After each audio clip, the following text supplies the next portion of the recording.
You कहूं सपने हूं मन विश्राम, जब लग भजत न राम कहूं शोक धाम तज काम। ये दुखों का खजाना काम अर्थात इच्छा, इसका त्याग करके भगवान की शरण में होकर जब तक नाम जप नहीं करोगे स्वप्न में भी तुम्हें विश्राम नहीं मिलेगा। और नाम जप एक गंदे आचरण करने वालों के हृदय में नहीं हो सकता। नाम परम पवित्र है। ये तभी होगा जब आपका खान पान सात्विक हो, आपका वातावरण सात्विक हो, आपका बोलना उठना बैठना सब सात्विक हो, तब नाम भगवान कृपा करेंगे आपकी जिह्वा। फिर कौन सी इच्छा रह जाएगी, कौन सी इच्छा रह जाएगी। अरे आप विश्वास कीजिए, ये जितनी इच्छाएं हैं सब स्वाप्निक हैं। जब आप सच्चा विवेक धारण करेंगे तो आपसे पूछा भी जाएगा कि जबरदस्ती केवट से कह रहे ले लो, वो कह रहे आपका सुनातना चाहिए मोरे नहीं चाहिए। प्रहलाद जी कह रहे वरदान मांगो, हमारी आज्ञा का पालन करो, तो कह रहे हाँ आपकी आज्ञा का पालन करता हूं, हे नाथ मुझे यही वरदान दीजिए कि आपसे भी कोई इच्छा न रहे। ये वरदान मांगा कि आपसे भी कोई इच्छा। आप सोचो क्या है ऐसा भागवती ग्रस कि जिसको वो मिला तो भगवान से भी कह देते। और भक्त तो बड़े विचित्र विचित्र है, वो भगवान से कहते तुम्हारी इच्छा क्या है प्यारे, बोलो हम पूर्ण करते हैं। तुम्हारी इच्छा क्या है, हमारी तो कोई इच्छा नहीं, आप बोलो आपकी इच्छा क्या है, आप क्या चाहते हो, मैं कैसे आपको रिझाऊं। ये जब कामना को लेकर के मनोवृत्ति का प्रवाह संसार की तरफ होता है, तब ये कामना ही हमें राग द्वेष में बांध देती है। जो महापुरुषों ने उपासना करके शास्त्र स्वाध्याय करके अनुभव किया है उसे ध्यान से सुनो। इच्छाओं से बचने का उपाय, इच्छा ही आपके बंधन का कारण है, इच्छा ही जन्म मरण का कारण है। इच्छाओं से बचने का उपाय, कर प्रमाद मत बनो आलसी, करो सुचारु रूप से काम, अपना काम स्वयं करने में लाज बड़प्पन तजो तमाम। पहली बात, शरीरधारी को किसी दूसरे शरीर से अपने शरीर की सेवा तब तक नहीं लेनी चाहिए जब तक बीमार ना हो जाए, असमर्थ ना हो जाए, चाहे गृहस्थ में हो चाहे विरक्त में हो। ध्यान दीजिए, आप चाहे आपकी पत्नी हो, पुत्र हो, परिवार हो, आप उनके सेवक हैं क्योंकि वो सब प्रभु के जन हैं। इस भावना से रहोगे कभी नाराज नहीं होगे, कभी गुस्सा नहीं आएगा, कभी झगड़ा नहीं होगा। अगर आप अपने को ये माने कि प्रभु मेरे इस रूप में आए हुए हैं, मुझे अपने कर्तव्य का पालन करना है, तो कहीं झगड़ा नहीं हो सकता। तुम जो कर रहे हो तुम्हारा कर्तव्य, हमारा कर्तव्य है कि हम पति पुत्र परिवार आदि जो भी है ये हमारे भगवान का स्वरूप है। मैं आप समझो वही भगवत साक्षात्कार, पर ऐसा कौन मानता है। अच्छा, साधु वेश में ये जरूर सावधानी रखनी चाहिए, ध्यान देकर सुनिए। जब तक आपका शरीर स्वस्थ है आप किसी से किसी भी प्रकार की सेवा स्वीकार न करें। भिक्षान्न के सिवा कोई भी सेवा स्वीकार न करें। अपने शरीर की सेवा तब तक करें जब तक आपका शरीर असमर्थ नहीं हो जाता। असमर्थ हो गए तो फिर हरि ही करें आकर स्वयं, या किसी को भेज दें, उनके बस की बात है। देखो माधवदास बाबा की लंगोटी स्वयं श्री ठाकुर जी महाराज धो रहे हैं। तब तक हमने अपने बड़े संतों को देखा है बिल्कुल किसी भी तरह की कोई सेवा नहीं स्वीकार करते। अपनी दिनचर्या अपने हाथ से, अपने शरीर की पूरी। आपको क्या हो गया है, आप भी वैसे चलो जैसे गुरुजन चले हैं, भिक्षान्न के सिवा। आप अपनी किसी भी तरह की सेवा किसी से मत करवाइए। आप देखो इच्छाओं का दमन होना शुरू हो जाएगा, यही से इच्छाओं का दमन शुरू हो जाता है। आप सच्ची मानिए, ये जो आप शरीर सुख की आकांक्षा से दूसरे से सुख लेने की इच्छा करते हैं, यही तुम्हारे बंधन का कारण है, यही तुम्हारी दुर्गति, यही तुम्हारी कमजोरी है। जब तक शरीर स्वस्थ रहे किसी से किसी भी तरह की सेवा मत लो, और अधिक से अधिक सेवा करने का भाव रखो। सुधार, हमें सेवा करना है, सेवा लेना नहीं है। जब तक सेव्य का साक्षात्कार ना हो जाए या शरीर असमर्थ ना हो जाए तब तक ये नियम दृढ़ रखना चाहिए। गुरुजनों को भी देखा, श्री जी की सेवा कर दो, रसोई के से बाहर शरीर सेवा में कभी भी नहीं। कभी धोखे से ऐसे वस्त्र आदि रह गए और महाराज जी ने धो के जल्दी से फैला दिया तो भी डांट लगी, ऐसा क्यों किया, नहीं रखे थे महाराज जी हमने ऐसा कर दिया। नहीं, जब तक हम कहें नहीं तब तक नहीं। आज भी सरकार अपने ही हाथ से श्री जी को भोग लगा के ही, सब हैं पर वो अपने ही हाथ से 2 रोटी भोग बना के। देखो बुजुर्ग संतों को, बड़े महापुरुषों को हमने देखा है, अपने शरीर, जब तक शरीर में सामर्थ्य है तब तक, ये महापुरुषों का आदेश है, अपना काम स्वयं करने में लाज बड़प्पन तजो तमाम। अपना काम करने के लिए आप किसी को भी आदेश मत करें, किसी की भी सेवा स्वीकार न करें। हाँ, हमें भूख लगेगी तो रोटी मांग लेंगे जाकर के, क्या जरूरत है हमें किसी की सेवा स्वीकार करने की। मांगो, खाओ, खूब भजन करो, सत्संग करो, कम खर्चे वाला जीवन रखो। जरूरत क्या है, जो जरूरत है गली चलते दे देंगे भगवान, विश्वास करो, गली चलते दे देंगे। विरक्त गृहस्थ धर्म पूर्वक कमाओ, जितनी आवश्यकता प्रभु दे देंगे। ऐसा कोई त्रिभुवन में नहीं जिसकी आवश्यकता की पूर्ति ना होती हो। अनावश्यक तुम्हारी मांगे जो हैं वही तुम्हें दुख दे रही हैं। आवश्यक व्यवस्था सबको भगवान दिए हुए हैं, अनावश्यक मांग के लिए तुम्हें फिर फंसना होगा। ये तुम्हारी अनावश्यक मांगे हैं, ये हो जाए वो हो जाए, वो जो आपको जीवन जीने के लिए जरूरी है, धर्म पालन के लिए जरूरी है, वो बिना मांगे भगवान दे रहे हैं सबको। देख लो। हाँ आप कि भाई हमको उस परिकर में रहना है, उस कोर्ट से रहना है, वो सब वीआईपी, तो हमको भी उस कोर्ट का ये मांगे हैं तुम्हारी। तुम्हारा प्रारब्ध जितना है उतना तुम्हें मिलेगा, जो आवश्यक है वो तुम्हें मिलेगा। अनावश्यक मांगे करोगे फंसोगे, अधर्म में कूदना पड़ेगा तुम्हें। हाथ पैर सब साधन प्रभु ने दिए, दया कर तुम्हें समान, फिर क्यों उनसे काम न लेते, क्यों रखते हो झूठी शान। तुम्हारी सेवा के लिए तुम्हारे पास हाथ है, तुम्हारे चरण है, तुम्हें बुद्धि दी है, दूसरे से क्यों सेवा स्वीकार करते हो। प्रभु ने दया करके उद्धार के लिए तुम्हारे पास पूरी सामग्री दे दी, उसका प्रयोग करो। तन मन दोनों का हित करता, निश्चय शारीरिक श्रम युक्त। देखो ये है जिसने अपना परम मंगल ठाना है, वो शरीर को कभी प्रमाद में नहीं रखता, चाहे गृहस्थ हो चाहे विरक्त हो। ये आलस्य प्रमाद किसी के लिए भी ठीक नहीं है। नियत समय तक सो जाओ, इसके बाद खूब मेहनत करो, चाहे गृहस्थ हो चाहे विरक्त। विरक्त हो तो खूब नाम जप, वाणी पाठ, ब्रह्मचर्य से रहना, आसनों में बैठना, हाँ सेवा करना, शारीरिक श्रम नहीं, खूब सेवा करो, धाम की सेवा करो, नालियां साफ करो, गलियां साफ करो, जो सेवाएं में इससे श्रम करो। ब्रह्मचर्य पचाने के लिए श्रम भी तो होना चाहिए। श्री जी की प्राप्ति के लिए मन वचन कर्म से श्री जी के चरणों का आश्रय लेकर के जितना आप अन्न डालते हो उतना आप इसका प्रयोग करो शरीर का। इससे ममता मत रखो, खूब धाम। पुराने संतों को देखो, सोहनी पकड़े कहां कहां तक परिक्रमा में लगा। हमने देखा है एक हरिदासी महात्मा थे, पीछे पानी घाट की तरफ उनकी छोटी सी कुटिया, किलोमीटर तक ऐसे ही सोहनी लगा रहे। वृद्ध वृद्ध महात्मा सेवा करें। अपने लोग जवान महात्मा होकर, शरीर स्वस्थ होकर, बेइज्जती से अगर सोहनी पकड़ के खड़े हो जाओगे गली में तो आपको लगेगा अपनी बेइज्जती हो रही है। वाह कितनी बड़ी इज्जत है हमारी। स्वामिनी के महल की वीथियों में सोहनी लगाने में तुम्हें बेइज्जती लग रही, और आचार्य चरण याचना कर रहे हैं। यत्किंक्रीषु बहुशा खलुका कुवाणी नित्यं परस्य पुरुषस्य शिखंड मौले तस्या कदापि रश्मिधेर वृषभानुजायात तत्केलि कुंज भवनांगण मार्जनीश्याम। लाडली जो ऐसी कृपा करो कि आपके वृंदावन धाम में कहीं सोहनी लगाने वाली, पोछा लगाने वाली मैं बन जाऊं। मांग रहे हैं। एक से कहा भैया चाहे जितना बुरा प्रारब्ध हो, यहां जो भगत आते हैं उनके जूते साफ कर दिया, कोई प्रारब्ध खत्म हो जाएगा। भाई आप समझो ये वो दवा है जो बेजोड़ है, इसे कोई काट नहीं सकता। अच्छा अगर ऐसे ना समझो तो हम आपको समझा रहे हैं। गुरुद्वारे में चले जाओ, चाहे जितना बड़ा अधिकारी हो, सबसे पहली जोरी सेवा यही होती है, पादुका की सेवा करो। समझे में नहीं आ रहा तुम्हें? अरे जिसे हम हंसते हंसते कह रहे हैं वही तुम्हारे बंधन काटने का कारण बन जाए, यदि मान लो बात। पर वो हम जूता साफ करेंगे नहीं। मन से हम कितने गंदे हैं ये हम नहीं देख पा रहे हैं। वो तो बाहर वृंदावन की रज उनमें पादुका में लगी, छोटी मोटी बात नहीं है। पादुका जो रखी है ये बंधनी है, आप इनको ऐसे साधारण जूते मत समझना। ये रज में चलते।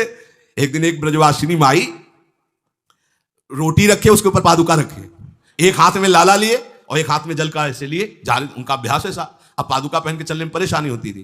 तो वो एक संत थे और बाहर से आए हुए थे, तो हंस दिए हैं कैसे बावरी रोटी के ऊपर जूता लगा। ऐसे मतलब कितने साल हो गए ब्रजवास करते हुए? वह कई वर्ष हो गए। अरे वो जूती नहीं है जो साधारण जूती है, वृंदावन बरसाने की रज लगी हुई, इसमें ये रज लगी हुई है। तुझे रज नहीं दिखाई दे रही, जूती दिखाई दी। क्या ब्रजवास कर रहा है?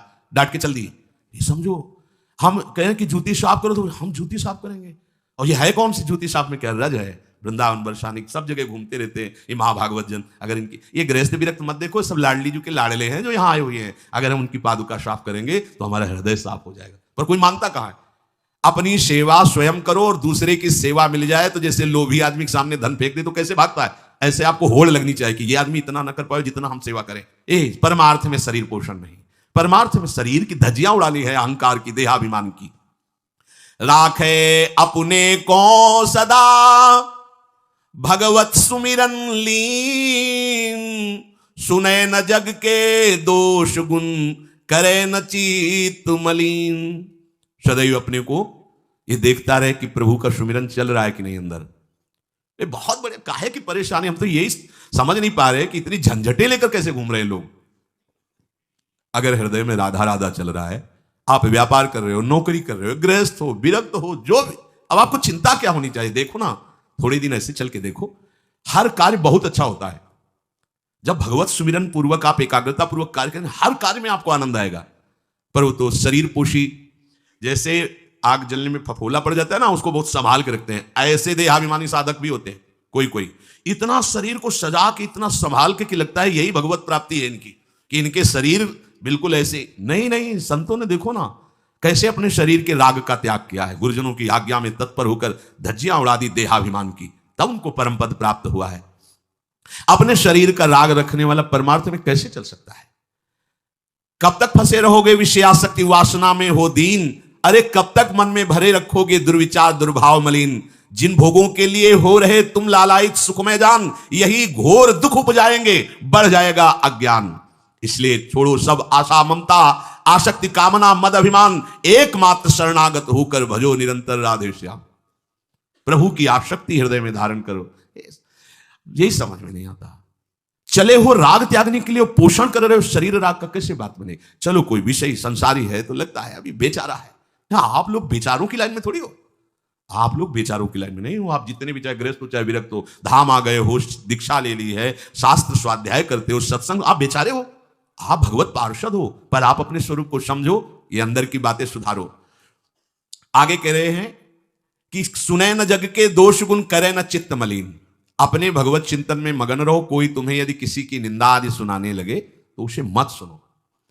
पूछे कछु कछुए कहे, को आए के पास, सुन ले कछु बोले नहीं, सब ते रहे उदास। पर निंदा पर दोष के, कथन सुनन में लोग, जो आनंद अनुभव करें तो लहे नरक के भोग। तुम्हारे पास आकर कोई तुम्हें दूसरे की निंदा सुना रहा है और अगर तुम्हें हर्ष हो रहा है, कैसी बात, कोई नामदाता सदगुरु की निंदा करे, तुम सुन लिए, कैसे तुम्हारे इस पाप का प्रायश्चित होगा? सुनने और कहने वाले दोनों को एक ही दंड मिलता है बराबर। तुम अपने गुरुदेव की निंदा सुन ली, तुम अपने आराध्य देव की अवहेलना की बात सुन ली। उपासना नहीं है, कहीं देहाभिमान है कि हम तो गुरु श्रेष्ठ है ना, गुरु जी की निंदा होती हमारी वंदना हो रही, परिणाम में लड्डू मिलेगा, खा लेना, परिणाम पक्का। पर निंदा के कीते आवत नहीं कछु हाथ, मूरख पर्वत पाप को ले चल अपने साथ। वैष्णव निंदा, भक्त निंदा, गुरु निंदा, ये तो बहुत ही भयानक है। भक्तन निंदा अति बुरी भूल करे जिन कोय, किए सुकृत बहु जन्म के क्षण में डारे खोए। कह रहे जो दूसरे की निंदा सुनने में आनंद का अनुभव करता है उसको भोग मिलेगा, काहे का? बोले नरक का भोग मिलेगा। इसलिए जो तुम्हें ऐसी बातें सुनाने के लिए उत्साहित हो उनसे उदासीन रहो, अर्थात उनसे कोई परिचय नहीं, कोई अपनापन नहीं। हाथ जोड़कर कह दे कि आज तो आप कृपा करके आ गए हो, आगे कृपा करके कभी मत आना। नहीं, आज हम आपका स्वागत नहीं कर रहे, आगे स्वागत करेंगे तो आप सह नहीं पाओगे, इसलिए आप कृपा करके आगे मत आना। हम आपके पास गए नहीं, आप आकर हमारे गुरु की, हमारे इष्ट की अवहेलना की बात करोगे तो आज क्षमा करते हैं, चले जाइए, दोबारा मत आना। चाहे कोई भी हो, तुम्हारी निष्ठा में इतनी ताकत है वो झुक जाएगा, उसकी सामर्थ्य नहीं कि वो आगे आ जाए। अगर हमारे कोई इष्ट की, आचार्य की या किसी भी नाम जापक की कोई निंदा करता है, हम सुनते हैं और उसे सुख मानते हैं, तो कह रहे हैं उसको नरक का भोग मिलेगा। नहीं, हमें जिस मार्ग में चलना है, हमें अपने आराध्य देव की प्रति प्रीति प्राप्त करनी है। और प्रीति प्राप्त होती, कोई भी रामकृष्ण हरि शिव बोले, सबके चरणों में हमारा नमन है, सबकी चरण धूले हमारे माथे पे। निंदा करना, अरे सब जगह भगवान है, ये बात देखने के लिए तो हम चले, हम निंदा स्तुति। अगर कोई हमारा मित्र बनता है, हमारा निज जन बनता है और हमको हरि गुरु इष्ट आदि की किसी भी तरह की कोई निंदा, हमें बिल्कुल बर्दाश्त नहीं करना चाहिए और दूरी बना लेनी चाहिए, कभी उससे संभाषण नहीं करना चाहिए। कहे न अपनी बात कछु, सुने न पर की बात, एक निष्ठ प्रभु में रहे, बसो सदा दिन रात।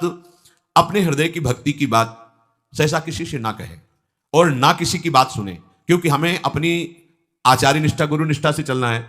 आप अपनी निष्ठा से चल रहे हो, हमारे काम के है नहीं, क्योंकि अब हम बदलने वाले हैं नहीं, तो तुम्हारी निष्ठा से हमें कोई परिवर्तन होने वाला नहीं। और हम अपनी निष्ठा की बात तुमसे इसलिए नहीं कहेंगे कि वो तो इष्ट मिले और मन मिले, मिले भजन रस रीति, तब वो बात कहनी चाहिए, ऐसा किसी से नहीं। तो क्या करे, एक निष्ठ होकर अपने आराध्य देव में दिन रात लगा रहे। ये बहुत जगह जाना, बहुत लोगों से व्यवहार करना, ये सब भजन में बाधक बात है। समिट जाओ, अपनी लाडली लाल को दुलार करो, नाम जप करो, धाम वास करो, बहुत जो है, हाँ दर्शन कर आओ। नहीं, एकांत वास करो, प्रभु खुदा के दर्शन दे देंगे, मान लो विश्वास। अगर आपका भजन ठीक चल रहा है, सही मार्ग चल रहे हो, तो दर्शन वाली बात ही हट जाएगी, क्योंकि फिर वो समा जाते हैं, हृदय में समा जाते हैं, नेत्रों में समा जाते हैं, मन में समा जाते हैं। आनंद की उमगन में कभी गए, आंख लड़ा ली प्रभु से, नहीं तो आंखों में ही बसे रहते। पी मूर्ति नयनन बसे, ते ही रस रहा समाये। राग रोष दुख दोष में जग सो रहे सचेत, काहू सो न करे कबो, वैर भाव अरुहेत। कोई इच्छा ना रखो तो तुम्हें कभी क्रोध नहीं आएगा। इच्छा राग ही द्वेष को उत्पन्न करती है। इन दोनों से सचेत रहो, ना किसी से तुम्हारा द्वेष होने पावे ना राग। कभी किसी से किसी भी तरह अगर झगड़े का, लड़ाई का अवसर आता है तो हाथ जोड़कर निकल जाओ। झगड़ा मत करो। उससे ये होगा कि आपकी वृत्ति बच जाएगी, नहीं तो वृत्ति द्वेष पूर्वक बार बार उसका चिंतन करेगी जब भजन में बैठोगे, और उसके प्रति अशांति जलन पैदा हो जाएगी। सब सो न्यारो होई रहे पर खारो हु नहीं होए, सबकी सब कुछ सहे नीति वो प्रभु को प्यारो होए। समझो बात, सबसे अलग रहो, किसी से अपना मन मत मिलाओ, केवल मन नाम से मिलाओ, प्रभु से मिलाओ, गुरुवाणी से मिलाओ। पर किसी का अपमान मत करो, किसी के लिए ऐसा कड़ुआ वचन मत बोलो कि उसके हृदय मंदिर में बैठे भगवान हैं, उसका हृदय दुखी हो जाए। सबकी सब कुछ सह लेता है जो कोई, वही प्रभु का प्यारा होता है। करे न जग चर्चा कबों, रहे सदा चुपचाप, रही इंकित निज भजय प्रभुता को सेवें आप। जो जगत की कभी भी चर्चा नहीं करता, मौन धारण करके केवल प्रभु के चिंतन में मगन रहता है, उसका भार प्रभु ले लेते हैं, उसकी सेवा आप स्वयं करते हैं। प्रभु किसी न किसी रूप में आके उनका भरण पोषण करते हैं। पै प्रभु के रस प्रेम की निर्मल गोपन बात, कहे न काहू सो कबों, सहे सकल आघात। भजन में जो तुम्हें आनंद आ रहा है, जो तुम्हें स्वप्न में कोई अनुभूतियां हो रही या प्रगट में कोई अनुभूति हो रही, कभी भी किसी से भी वो बात ना कहे, क्योंकि ऐसा कहने से तुम्हारे भजन में विघ्न पड़ जाएगा। सारी की सारी बातें पचा लो। जैसे तुम गुप्त रूप से गलतियां करते हो, कभी नहीं बोलते हो, लेकिन कोई भी भागवती की अनुभूति छोटी सी भी होगी तो सभा में बोलने का मन होगा, क्योंकि उससे हमारी प्रशंसा होगी, अहंकार का पोषण होगा। बिल्कुल नहीं। भजन संबंधी कोई भी आनंद की बात, कोई भी भगवदानंद अनुभूति कभी किसी से न कहे, एकदम छुपा जाए। अगर कोई ऐसा कि हमने तो ऐसे लक्षण आप में देखे, हाँ नहीं ये तो ऐसे ही तुम्हें हंसुआ, हमारे अंदर ऐसा कुछ नहीं, कोई भी भागवतिक वृत्ति कहीं अपने में आरोपित करके प्रदर्शन का कार्य न कर दे। सही न सके पिय की तनिक निंदा, जो कहूं होए सहज त्याग सर्वस्व करी, डारे निज को खोए। यदि अपने आराध्य देव की कोई निंदा कर रहा हो तो वहां सहन न करे। सही न सके पिय की तनिक निंदा, जो कहूं होए। संत शंभु श्री पद अपवादा, कही सुनीतास मर्यादा, काटी जीव तासु जो बसाई, श्रवण मोनि न चले पर आई। यदि हमारे कोई आराध्य देव गुरुदेव की निंदा कर रहा है, ताकत हो तो उसकी जबान बंद कर दे, नहीं तो कान में अंगुली डाले उठ के चल दे, दोबारा उसका कभी चेहरा न देखे। भरत जी ने माता कैकेयी से कहा कि आपने हमें निमित्त बनाकर 14 वर्ष का वनवास भगवान श्री राम को दिया, इसलिए आज के बाद में कभी तुम्हें मां नहीं कहूंगा, पापिनी कभी तेरा मुख नहीं देखूंगा। भरत जैसे भगवान के अवतार परम पवित्र माता कैकेयी के लिए ऐसे कट वचन बोले, आज के बाद कभी मां नहीं कहूंगा, है पापिनी तेरा कभी मुख नहीं देखूंगा। ये जो हमारे इष्ट की निंदा कर दे, हमारे गुरुदेव की निंदा कर दे, हम उसे आदर देंगे, हम उसको बात सुनने के लिए बैठा लेंगे, हाँ और बाओ हमें और गंदा करो। सहज त्याग सर्वस्व करी, डारे निज को खोए। अपने अपनत्व को अपने आराध्य देव में सहज समर्पित कर दे। या जग में जाके हृदय ऐसो प्रेम समाए, हरिता को अति चाव सो रखें सदा अपनाए। इस जग में जिसके हृदय में ऐसी निष्ठा होती है तो हरि उसे अपना मान करके फिर स्वयं उसका भार लेकर इस संसार में रखते हैं, अर्थात उससे वही कराते हैं जिससे जग मंगल होता है। निर्मल या प्रभु प्रेम की महिमा कही न जाए, अति प्रेमी जो श्याम को हरि ही नित्य बसाए। दुख में संतत सुख लहे, सो आवे यही बाट, नाहित क्यों रचना करे, कपट नरक को ठाठ। जो निर्मल भगवत प्रेम है उसको कहा नहीं जा सकता, वो अनिर्वचनीय है। ऐसे निर्मल प्रेमी महात्मा के हृदय में श्याम सुंदर निरंतर वास करते हैं। इस निर्मल प्रेम को जिसे प्राप्त करना हो तो कमर कस ले, दुख का मार्ग है, इसमें दुख में चल करके महासुख में पहुंचा जाता है।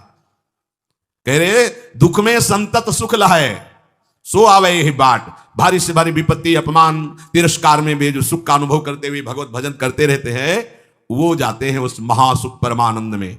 नहीं तो कह रहे ना ही तक क्यों रचना करे, कपट नरक को ठाठ। फिर ये बातें बनाने से नरक ही मिलेगा, भगवत प्राप्ति नहीं होगी।